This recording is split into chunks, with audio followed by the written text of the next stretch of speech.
अस्सलामुअलैकुम viewers, welcome to my YouTube channel electro repairing. दोस्तों आज के इस वीडियो का हमारा टॉपिक है व्हाट इज़ पावर फैक्टर, यानी कि पावर फैक्टर क्या होता है। दोस्तों आपने पावर फैक्टर बहुत ही जगह सुना होगा कि 0.8, 0.9 या फिर 0.1 कुछ भी। ये पावर फैक्टर आखिर होता क्या है? पावर फैक्टर इंप्रूव होता है तो हमारा जो इलेक्ट्रिसिटी है वो अच्छी होती है, तो पावर फैक्टर होता क्या है दोस्तों?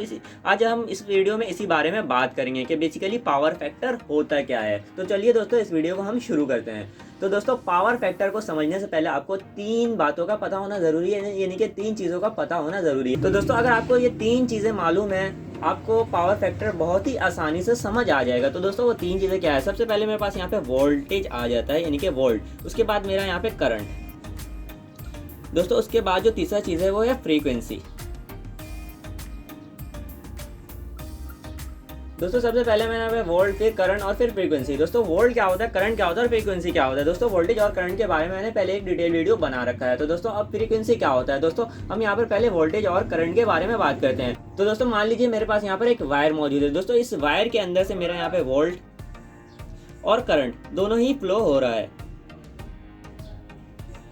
दोस्तों वोल्टेज जो है वो बेसिकली इस वायर के अंदर करंट को धक्का लगाने का काम करता है, यानी कि जो मेरा करंट है उसको जो है मेरा यहाँ पे वोल्टेज धक्का लगाता है। तो दोस्तों ये तो हो गया वोल्टेज और करंट। दोस्तों अब हम फ्रीक्वेंसी के बारे में बात करते हैं। तो दोस्तों फ्रीक्वेंसी क्या होता है? दोस्तों आपने सुना होगा कि फ्रीक्वेंसी होती है 50 हर्ट्ज, 60 हर्ट्ज, ये जो भी। तो ये 50 हर्ट्ज, 60 हर्ट्ज क्या होता है? तो दोस्तों अगर हम फ्रीक्वेंसी की बात करें तो मेरे पास अगर यहाँ पर LED बल्ब मौजूद है, यानी कि एक 100 वाट का लैंप मौजूद है, तो अगर हम इस लैंप पर जो है न्यूट्रल और फेस प्रोवाइड करते हैं, यानी कि न्यूट्रल और फेस प्रोवाइड करते हैं। तो दोस्तों याद रहे मैं जो यहाँ पे फ्रीक्वेंसी की बात कर रहा हूँ वो है एसी करंट की बात कर रहा हूँ। दोस्तों एसी करंट में फ्रीक्वेंसी मौजूद रहती है और डीसी करंट पे जो है फ्रीक्वेंसी 0 हो जाती है, यानी कि कोई फ्रीक्वेंसी मौजूद नहीं रहती है डीसी करंट पे। तो हम यहाँ पर अभी एसी करंट की बात कर रहे हैं। दोस्तों डीसी करंट पे यहाँ पर हमारे पास कोई भी फ्रीक्वेंसी मौजूद नहीं होता है दोस्तों, और हम डीसी करंट को ज़्यादा यूज़ भी नहीं करते हैं। डीसी करंट हमारे पास नॉर्मली बैटरी वगैरह में होता है। तो दोस्तों यहाँ पर डीसी करंट का हमारा ज़्यादा यूज़ भी नहीं है। अभी हम बात एसी करंट की कर रहे हैं और पावर फैक्टर भी हमारा एसी करंट के अंदर ही होता है। तो दोस्तों अब यहाँ पर अगर हम इसे न्यूट्रल और फेस प्रोवाइड कर रहे हैं तो दोस्तों ये बल्ब जो है वो ग्लो हो जाएगा। तो दोस्तों अगर मेरी फ्रीक्वेंसी है, मान लीजिए 50 हर्ट्ज मेरी फ्रीक्वेंसी है, यानी कि मेरी जो इलेक्ट्रिसिटी प्रोवाइड हो रही है, जो कंपनी मुझे इलेक्ट्रिसिटी प्रोवाइड कर रही है, उसकी जो फ्रीक्वेंसी है वो 50 हर्ट्ज है। तो दोस्तों अब 50 हर्ट्ज का मतलब क्या है? दोस्तों 50 हर्ट्ज का मतलब ये है कि आपकी जो ये बल्ब है वो 50 टाइम्स ऑन होगा, यानी कि 50 टाइम्स ऑन और 50 टाइम्स ऑफ। 50 टाइम्स ऑन और 50 टाइम्स ऑफ होगा। ये एक सेकंड के अंदर आपका 50 मरतबा ऑन हो जाएगा और 50 मरतबा ऑफ हो जाएगा। दोस्तों ये इतने तेज़ी से होगा ये आपको महसूस भी नहीं होगा, क्योंकि एक सेकंड में 50 टाइम्स ऑन और ऑफ होगा। तो दोस्तों अगर आपने किसी बल्ब को कैमरे वगैरह में देखा होगा तो वो हल्का हल्का जो है वो बबलिंग कर रहा होता है, ऑन ऑफ की तरह दिख रहा होता है। तो वो दोस्तों वो फ्रीक्वेंसी की वजह से ही होता है। दोस्तों अगर आपको फ्रीक्वेंसी को देखना है तो अगर आपने एक डिवाइस का नाम सुना होगा VFD। दोस्तों VFD एक ऐसा डिवाइस है, इसका फुल फॉर्म है वेरिएबल फ्रीक्वेंसी डिवाइस। तो इस VFD से क्या होता है दोस्तों? VFD से ये होता है कि हमारा जो फ्रीक्वेंसी हम उसे डिक्रीज कर देते हैं, यानी कि अगर 50 है तो उसे 40 कर देंगे, 30 कर देंगे और 20 कर देंगे। तो दोस्तों अगर हम इसे 20 करेंगे तो आपको ये महसूस होता हुआ नजर आएगा, आप इस फ्रीक्वेंसी को देख सकते हैं। दोस्तों ये डिवाइस का हम कहाँ इस्तेमाल करते हैं? दोस्तों ये जो डिवाइस होती है इसे हम कंपनियों में इस्तेमाल करते हैं। हमारा जो इंडक्शन मोटर होता है उसकी जो स्पीड को हम स्लो करने के लिए इसे इस्तेमाल करते हैं, यानी कि हमारा जो फ्रीक्वेंसी अगर हम उसे कम कर देते हैं तो हमारा जो मोटर है वो स्लो हो जाता है। तो दोस्तों ये VFD का जो इस्तेमाल है हम फैक्ट्रियों वगैरह में या कंपनियों वगैरह में मोटर को स्लो करने के लिए करते हैं। तो दोस्तों अगर आप फ्रीक्वेंसी को देखना चाहते हैं तो इसकी VFD की मदद से आप फ्रीक्वेंसी को लाइव देख सकते हैं कि किस तरीके से फ्रीक्वेंसी काम करता है। तो दोस्तों अब मैं यहाँ पर फ्रीक्वेंसी की इतनी बात क्यों कर रहा हूँ? तो दोस्तों फ्रीक्वेंसी की बात करने का जो मेन वजह है वो पावर फैक्टर को समझाना है। तो दोस्तों यहाँ पर आपको फ्रीक्वेंसी समझ में आया कि मैंने आपको बताया कि अगर 50 हर्ट्ज फ्रीक्वेंसी है तो आपका जो बल्ब है वो 50 टाइम्स ऑन और 50 टाइम्स ऑफ होगा। तो दोस्तों अब इसी तरीके से यहाँ पर बात कर लेते हैं। मान लीजिए मेरे पास यहाँ पर एक वायर मौजूद है, उसके अंदर से मेरा यहाँ पर ये फ्रीक्वेंसी है, जैसे मैंने अभी आपको बताया कि 50 टाइम्स अप, 50 टाइम्स डाउन, यानी कि 50 टाइम्स ऑन और 50 टाइम्स ऑफ होगा। तो दोस्तों इस फ्रीक्वेंसी में मैंने आपको बताया कि वोल्टेज और करंट दोनों ही मौजूद है। तो दोस्तों अब मेरा जो यहाँ पर ये वोल्टेज है और करंट है, वोल्टेज है और करंट है। तो अगर ये वोल्टेज और करंट सेम लाइन पर चल रहा है, यानी कि ये सेम चल रहा है, यानी कि मान लीजिए ये वाला लाइन जो है वोल्टेज का है और ये मैं दूसरी लाइन यहाँ पर बनाता हूँ, ये यहाँ से स्टार्ट हुआ और फिर ये यहाँ से खत्म हुआ और इस तरीके से स्टार्ट होगा। ये दोनों ही सेम तरीके से चल रहा है, यानी कि बिल्कुल सेम चल रहा है, यानी कि वोल्टेज वाला जो लाइन है, वोल्टेज वाले जो फ्रीक्वेंसी है वो भी सेम चल रहा है और करंट वाला जो फ्रीक्वेंसी है वो भी यहाँ पर सेम चल रहा है। तो इस केस में जो है हमारा जो पावर फैक्टर है वो यूनिटी पावर फैक्टर कहलाएगा, यानी कि बेस्ट पावर फैक्टर इस केस में हमारा कहलाता है, यानी कि वो होता है 1। मेरा यहाँ पे जो पावर फैक्टर रहता है वो 1 मौजूद रहता है। अगर मेरा वोल्टेज और करंट एक ही लाइन पर चले, एक ही फ्रीक्वेंसी पे चले, तो मेरा जो पावर फैक्टर होता है वो 1 होता है और हम इसे यूनिटी पावर फैक्टर भी कहते हैं।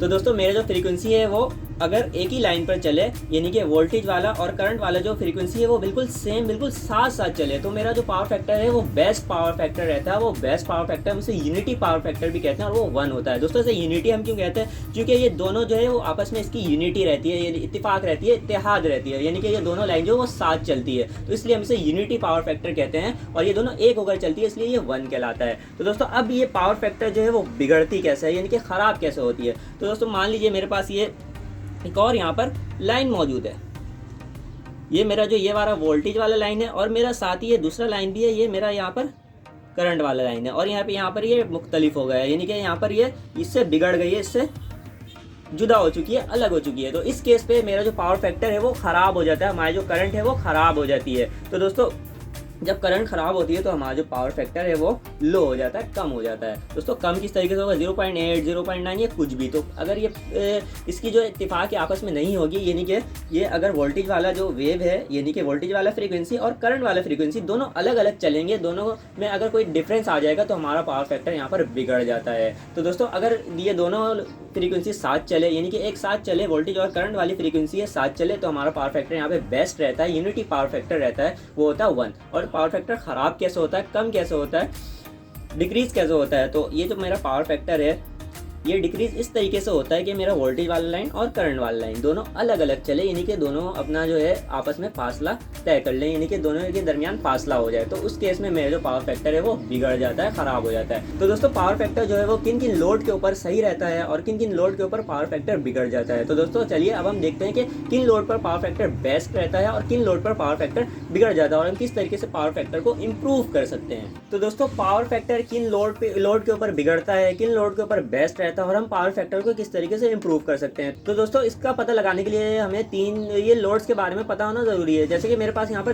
3 टाइप्स के लोड्स मौजूद हैं, यानी कि 3 टाइप्स के यहाँ पे टोटल मेरे पास लोड्स मौजूद है जो हम करंट ये इलेक्ट्रिसिटी के ऊपर अप्लाई करते हैं। सबसे पहले मेरे यहाँ पर रेजिस्टिव लोड है, उसके बाद इंडक्टिव और फिर कैपेसिटिव लोड है। दोस्तों ये जो आखिरी वाला लोड है ये पावर फैक्टर को इंप्रूव करता है, यानी कि इसे हम पावर फैक्टर को स्पेशली इंप्रूव करने के लिए यूज़ करते हैं। तो दोस्तों सबसे पहले हम बात करते हैं कि रेजिस्टिव लोड। रेजिस्टिव लोड क्या होता है? दोस्तों रेजिस्टिव लोड वो लोड है जो जिस पर हमारा जो कोई भी चीज़ है, कोई भी इलेक्ट्रिकल इक्विपमेंट है वो गर्म हो और गर्म होकर लाल हो जाए, यानी कि इस केस पर हमारे पास सबसे पहले हमारा एक 100 वाट का लैंप आ जाता है, यानी कि लैंप लाइट आ जाती है। दोस्तों लैंप लाइट में बेसिकली होता है क्या, उसके अंदर एक इस तरीके से टंगस्टन वायर मौजूद रहती है। जैसे ही हम इसे न्यूट्रल और फेस प्रोवाइड करते हैं तो जो ये लाइट है ये गर्म होती है और हमें रोशनी प्रोवाइड करती है। और उसके बाद हमारा यहाँ पर आप मान लीजिए हीटर, जितने भी हमारे हीटर होते हैं उसके अंदर एलिमेंट मौजूद होते हैं, तो उस एलिमेंट का काम क्या होता है, वो गर्म होता है और वो लाल हो जाता है और वो हमें हीट भी प्रोवाइड करता है। तो दोस्तों ये रेजिस्टिव लोड जो है इसके ऊपर पावर फैक्टर जो हमारा बेस्ट रहता है। हमारा जो पावर फैक्टर है, यानी कि मान लीजिए ये जो मेरा वेव है, यानी कि करंट वाला ये जो हमारा फ्रीक्वेंसी है ये बेस्ट रहता है, यानी कि यहाँ पर करंट और वोल्टेज दोनों ही साथ चलते हैं, ये यूनिटी पावर फैक्टर भी कहलाता है। और यहाँ पर जो मेरा पावर फैक्टर है वो बेस्ट रहता है, मेरी जो करंट है वो बिल्कुल बेस्ट रहती है, पावर फैक्टर हमारा यहाँ पर बिल्कुल ठीक रहता है। दोस्तों अब पावर फैक्टर ख़राब किन लोड में होता है? दोस्तों उसके बाद मेरे पास यहाँ पे आता है इंडक्टिव लोड। दोस्तों इंडक्टिव लोड से मुराद ऐसे लोड हैं जैसे कि मान लीजिए उस केस में जो है कोई भी वायर ऐसे यूँ इस टाइप से, दोस्तों यहाँ पर कोई भी वायर इस तरीके से राउंड होकर किसी भी मेटल के ऊपर लगी हुई है और वो मेटल जो है मूव हो रहा हो, इस केस में हमारा इंडक्टिव मोटर आ जाता है। दोस्तों उसके अंदर जो है हमारा रूटर जो है वो मूव हो रहा होता है और साइड पर हमारी वाइंडिंग हुई भी होती है। तो दोस्तों इस केस पे जो हमारा पावर फैक्टर है वो बिगड़ जाता है, ख़राब हो जाता है, यानी कि ये जो हमारा पावर फैक्टर का वेव है इसकी जो फ्रीक्वेंसी है ये बिगड़ जाती है, यानी कि दोनों अलग अलग चलना शुरू हो जाते हैं, वोल्टेज वाले और करंट वाले, यानी कि दोनों फ्रीक्वेंसी बिल्कुल अलग हो जाती है। इससे जो हमारी करंट जो है वो ख़राब हो जाती है, पावर फैक्टर जो हमारा ख़राब हो जाता है। तो दोस्तों इंडक्टिव लोड ऐसा लोड है जिसके ऊपर हमारा पावर फैक्टर जो है वो बिगड़ जाता है। दोस्तों अब हमारे पास तीसरा लोड आ जाता है कैपेसिटिव लोड। दोस्तों इस लोड को हम स्पेशली पावर फैक्टर को इंप्रूव करने के लिए लगाते हैं। दोस्तों चूंकि हमारा जो यहाँ पर पावर फैक्टर यहाँ पर बिगड़ चुका है, अब इसे हम इंप्रूव करने के लिए यहाँ पर कैपेसिटिव लोड का इस्तेमाल करते हैं। दोस्तों कैपेसिटिव लोड से मुराद हमारा कोई भी कैपेसिटर आप ले लें, कोई भी हमारे कैपेसिटर होता है वो कैपेसिटिव लोड होता है। उससे क्या होता है, हमारी जो फ्रीक्वेंसी रहती है, जैसे कि मान लीजिए ये मेरी फ्रीक्वेंसी है, ये यहाँ पर बिगड़ चुकी है, ख़राब हो चुकी है, ये वोल्टेज वाली और ये करंट वाली दोनों ही अलग अलग हो चुकी हैं। अब ये कैपेसिटर क्या करेगा, कैपेसिटर का काम ये होता है, ये कैपेसिटिव लोड का काम ये होता है कि ये जो फ्रीक्वेंसी है इसको साथ कर देता है, यानी कि ये करंट वाला फ्रीक्वेंसी और ये वोल्टेज वाला फ्रीक्वेंसी, ये दोनों ही साथ चलते हैं कैपेसिटिव लोड को कनेक्ट करने के बाद। तो दोस्तों ये तीनों वो लोड्स हैं जिसमें पहला लोड जो है जिसमें मेरा फ्रीक्वेंसी है वो बेस्ट रहता है, बिल्कुल प्रॉपर रहता है, और दूसरा लोड जो उससे जो है मेरी फ्रीक्वेंसी बिगड़ जाती है, और हमारे पास जो है तीसरा लोड है उससे हम फ्रीक्वेंसी को इम्प्रूव कर सकते हैं, ठीक कर सकते हैं। तो दोस्तों उम्मीद करता हूँ आपको पावर फैक्टर के बारे में समझ आया होगा कि पावर फैक्टर क्या होता है और हम किस तरीके से अपने पावर फैक्टर को इम्प्रूव कर सकते हैं, और कौन सा ऐसा लोड है जिससे हमारा पावर फैक्टर बिगड़ जाता है, ख़राब हो जाता है, और किन लोड से जो है हम पावर फैक्टर को इम्प्रूव कर सकते हैं। तो दोस्तों अगर आपके दिमाग में अगर कोई भी पावर फैक्टर के हवाले से कोई भी ऐसा सवाल है तो आप मुझसे कमेंट सेक्शन में पूछ सकते हैं। तो दोस्तों उम्मीद करता हूँ आपको ये वीडियो अच्छी लगी होगी। दोस्तों अगर वीडियो अच्छी लगी तो इस वीडियो को लाइक कर दीजिए। दोस्तों आज के लिए बस इतना ही, मिलते हैं अगले नए इंटरेस्टिंग टॉपिक के साथ, तब तक के लिए अल्लाह हाफिज़।